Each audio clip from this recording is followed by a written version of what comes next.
So hey guys, welcome to another video. And आज के video में हम बात करने वाले हैं X mode, Z mode and manual override mode formula one में जो 2026 में सबसे लेटेस्ट क्या है एंड क्या लूपहोल्स फाइंड किए गए हैं बाय टीम्स एंड जितनी भी सारी चीज़ें हैं उस चीज़ों के बारे में हम डिस्कस करेंगे। तो वीडियो को पूरा एंड तक देखना। एंड सिर्फ बेसिक नहीं बताने वाला हूँ, कैसे काम करता है क्या, जितनी भी सारी चीज़ें वो सब बताने वाला हूँ। तो जैसे आपको पता होगा कि 2026 में बहुत सारे चेंजेस किए गए हैं, तो वैसे ही सबसे बड़ा चेंज जो है वो विंग में किया गया है। एंड इस साल जो है सिर्फ पीछे वाला विंग जो है वो रोटेट नहीं होगा या जो स्विंग नहीं होगा। इस साल जो है जो फ्रंट विंग एंड जो रियर विंग है वो दोनों मूवेबल होने वाले हैं। तो सीधा बात करते हैं एक्स मोड की। तो एक्स मोड में क्या होगा, आपका जो ड्रैग है एंड डाउनफोर्स है वो कम हो जाएगा। जो फार्मूला वन कार का विंग है वो एकदम स्ट्रेट हो जाएगा, तो जितना भी सारा डाउनफोर्स है वो घट जाएगा। एंड एक्स मोड यूज़ होगा स्ट्रेट में, जहाँ रास्ता एकदम स्ट्रेट है। एंड ये यूज़ होगा बैटरी बचाने के लिए भी, बिकॉज ये एक्स मोड के वजह से जो ड्रैग है वो ऑलमोस्ट 50% से ज़्यादा घट गया है जो पिछले टाइम के कंपैरिजन में। बिकॉज इस बार जो है वो विंग भी है फ्रंट वाला, वो मूव करेगा, तो बहुत सारा एरोडायनेमिक बेनिफिट मिलने वाला है। तो इसके बाद बात करते हैं जेड मोड की। जेड मोड में क्या होगा, जो एक्स मोड में आपका विंग स्ट्रेट हो गया था, तो जेड मोड में क्या होगा, वो एक एंगल पे आ जाएगा, कुछ प्रीसेट एंगल होगा उस पर आ जाएगा, जिसके वजह से जो डाउन फोर्स है वो बढ़ जाएगा, जो ड्रैग है वो बढ़ जाएगा।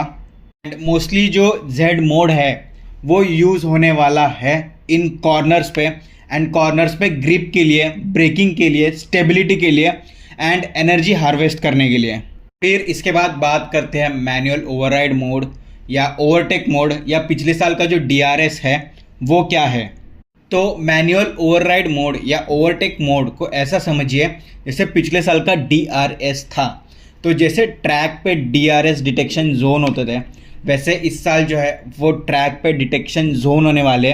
तो क्या होगा, तो जैसे आप वो डिटेक्शन जोन को क्रॉस करोगे एंड आप अगर सेकंड है एंड आप अगर जो आपकी सामने वाली लीडिंग कार है उसके 1 सेकंड के अंदर है, तो आपके स्टीयरिंग पे जो है ये जो मोड है वो ग्रीन कलर का हो जाएगा, एक बटन जैसा होता है। एंड आप जो है आपकी जो पावर है वो सामने वाले से बहुत ज़्यादा कर सकते हैं।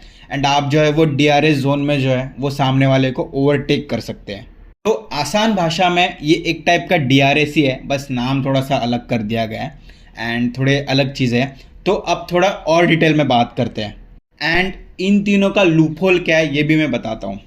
तो सबसे पहला डाउट आपके मन में ये आएगा कि क्या मैं एक्स मोड कॉर्नरिंग पे भी कर सकता हूँ, क्या मैं जेड मोड नॉर्मल स्ट्रेट में भी रख सकता हूँ।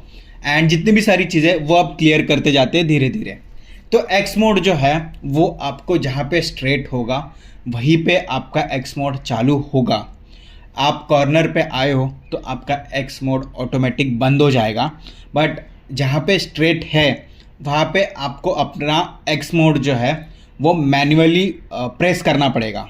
तो जो कार का ब्रेन होता है जो बहुत सारी चीज़ें मैनेज करता है, इलेक्ट्रॉनिक कंट्रोल यूनिट, तो आपकी पोजीशन पे वो सब डिटेक्ट करेगा एंड फिर आपको उस स्ट्रेट पे आप एक्स मोड लगा सकते हो कि नहीं वो डिटेक्ट करेगा। एंड फिर वो ड्राइवर के ऊपर रहता है कि वो स्ट्रेट जाना चाहता है कि नहीं।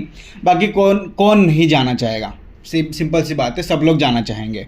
तो फिर जेड मोड कब यूज़ होता है, जब आप कॉर्नरिंग पे हो एंड अगर आपने ब्रेक अप्लाई किया तो ऑटोमेटिक जो है वो जेड मोड ऑन हो जाएगा कॉर्नरिंग पे। एंड जैसे ही आपका कॉर्नर ख़त्म हो जाए तो आप फिर से एक्स मोड पे आ सकते हो। एंड जैसे ही आपका कॉर्नर आ जाए तो आपको ब्रेक मार के आपकी गाड़ी जो है वो ऑटोमेटिक जो है वो जेड मोड में जाएगी। तो इन सब में जो है जो इलेक्ट्रॉनिक कंट्रोल यूनिट है इसका बहुत ज़्यादा एक्यूरेट होना बनता है। बिकॉज अगर 1 सेकंड का भी गैप हो गया, 1 सेकंड तो मैंने बहुत ही बोल दिया, बट अगर front wing and rear wing में अगर ऊपर नीचे हो गया तो गाड़ी टॉपल कर सकती है। जैसे आपने बाइक्स में देखा होगा फ्रंट व्हील ही मार देती है, क्यों? बिकॉज आप आगे का ब्रेक लगा देते हो एंड पीछे का नहीं लगाते, या फिर उल्टा हो जाता है, आप पीछे का लगा देते हो एंड आगे का नहीं लगता। तो ऐसी ये वाली चीज़ होना ये फार्मूला वन में इस बार हो सकती है अगर इलेक्ट्रॉनिक कंट्रोल यूनिट में अगर कोऑर्डिनेशन ना हो तो इसके वजह से जो है वो ड्राइवर्स और थोड़े ज़्यादा रिस्क में आ जाते हैं। बट इलेक्ट्रॉनिक कंट्रोल यूनिट ये बहुत एक एडवांस इंजीनियर्ड प्रोडक्ट है, तो मुझे नहीं लगता कि ये जो टीम्स होंगे इतना R&D करने के बाद ऐसी छोटी चीज़ पे गलती कर सकते हैं, ठीक है। बट अगर हम ड्राइवर्स की सेफ्टी की बात करें तो इस साल जो है वो ड्राइवर्स की सेफ्टी बढ़ जाएगी। क्यों? बिकॉज जो जेड मोड है वो कॉर्नर्स पे तो ब्रेक मारने के बाद तो ऑटोमेटिक ऑन होगा, तो सेफ्टी देखा जाए तो डायरेक्टली बढ़ गई। अब जो पॉइंट बताऊंगा उसको समझना आपके लिए बहुत ज़्यादा ज़रूरी है। इमेजिन करो आप फर्स्ट हो एंड मैं आपके पीछे सेकंड पोजीशन पे हूँ, तो जो फर्स्ट होता है उसको DRS जोन में अपना जो मैनुअल ओवरराइड मोड है वो ऑन करना अलाउड नहीं है।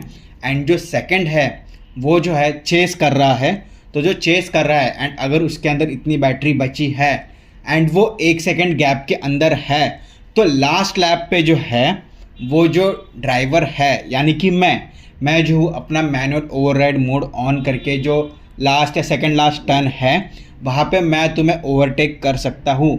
एंड मुझे ऐसा लगता है कि बहुत सारी टीम जो है ये जो लूप होल है उसका यूज़ करेंगे। कोई भी रेस में फर्स्ट होना पसंद नहीं करेगा, कोई भी रेस पे सेकंड होना पसंद करेगा, बट कोई भी रेस पे 1 सेकंड के गैप के अंदर सेकंड प्रीफर करेगा। ऐसा भी नहीं है कि आप मैनुअल ओवरराइड मोड जो है कभी भी ऑन कर सकते हो, ये भी टोटली अंडर कंट्रोल FIA का एंड जो आपका इलेक्ट्रॉनिक कंट्रोल यूनिट है उसके अंडर होता है। आप पहले जाओगे, आप पहले 1 सेकंड के अंदर हो कि नहीं वो पूरा प्रॉपर डिटेक्ट होगा, उसके बाद ही जो है आपका जो बटन है वो ऑन होगा। लाइक नाइट्रो जैसे हम नीड फॉर स्पीड में खेलते हैं वैसे नाइट्रोस दबाते हैं, वैसे टाइप का है जैसे आप वो बटन दबाओगे तब वो है चालू होगा। अगर आप 1.1 सेकंड भी पीछे होगे तो भी आपका जो ये मोड है वो ऑन नहीं होगा। तो जो भी मैं आपको अभी स्पीड का ग्राफ बोलूँगा तो उसको ध्यान से सुनना इन मैनुअल ओवरराइड मोड। तो जैसे अगर आप फर्स्ट है एंड मैं सेकंड हूँ तो 0 से 290 किलोमीटर पर आवर की अगर स्पीड है, फर्स्ट है उसकी भी फुल पावर होगी, मेरी जो है वो भी फुल पावर होगी। असली जो गेम है वो 290 किलोमीटर पर आवर से लेके 337 किलोमीटर पर आवर इसके बीच में होगा। तो अगर आप फर्स्ट हो एंड आप 290 क्रॉस कर चुके हो तो आपकी जो पावर है वो बैटरी से हट के इंजन पे आना स्टार्ट होगी एंड बैटरी सेव होने की कोशिश करेगी in manual override mode. But जो मैं हूँ मेरी बैटरी एंड इंजन दोनों की फुल पावर होगी एंड मैं जो हूँ जो फर्स्ट वाला पोजीशन है उसको ओवरटेक करने का कोशिश करूँगा। इसका मतलब ये नहीं है कि जो फर्स्ट है वो पूरा 0 बैटरी पे आ जाता है, बस उसकी बैटरी यूज़ होना कम हो जाती है। बट वहीं पे मैनुअल ओवरराइड मोड में मैं जो हूँ मैं फुल पावर यूज़ कर सकता हूँ। तो ये एक लूप होल बोल सकते हैं या क्या बोल सकते हैं, या जैसे भी रूल्स है ये कह सकते हैं। ये 290 टू 337 किलोमीटर पर आवर के बीच में होता है, बट जैसे ही 337 टू 355 किलोमीटर पर आवर होता है तो जो फर्स्ट है उसकी भी जो बैटरी की पावर है वो बहुत कम हो जाती है एंड मेरी जो है वो कम होना स्टार्ट हो जाती है। एंड जैसे ही हम 355 किलोमीटर पर आवर की स्पीड पे पहुंच जाते हैं तो सामने वाली की भी 0 बैटरी बच जाती है एंड मेरी भी 0 बैटरी बच जाती है। बट सिर्फ चेंज इतना है कि मैं जो हूँ वो फर्स्ट आ जाता हूँ एंड आप जो है वो पीछे आ जाते हैं। क्यों?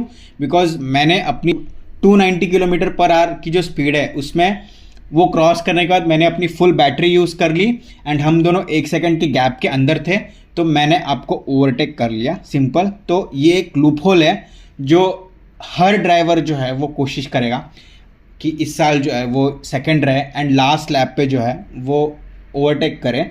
एंड जो फर्स्ट होगा उसका यही माइंड में रहेगा कि मैं जल्दी से जल्दी अपनी बेस्ट कॉर्नरिंग बहुत अच्छे से करूं एंड जो 1 सेकंड का गैप है उसको 1.1 करके पीछे वाले का मैनुअल ख़त्म ही कर दूं, वो कुछ किसी काम का होगा ही नहीं। हाँ, एट द लास्ट ये भी होता है कि जैसे ही फाइनल लैप आते तो जो फर्स्ट प्लेयर होता है वो 15 से 20 सेकंड ही आगे चला जाता है एंड अगर मैक्स वर्स्टैपन फर्स्ट है तो मुझे नहीं लगता कि लास्ट लैप में कोई उसके पीछे होता है, और होता भी होगा तो मिनिमम 4-5 सेकंड का गैप होता ही है।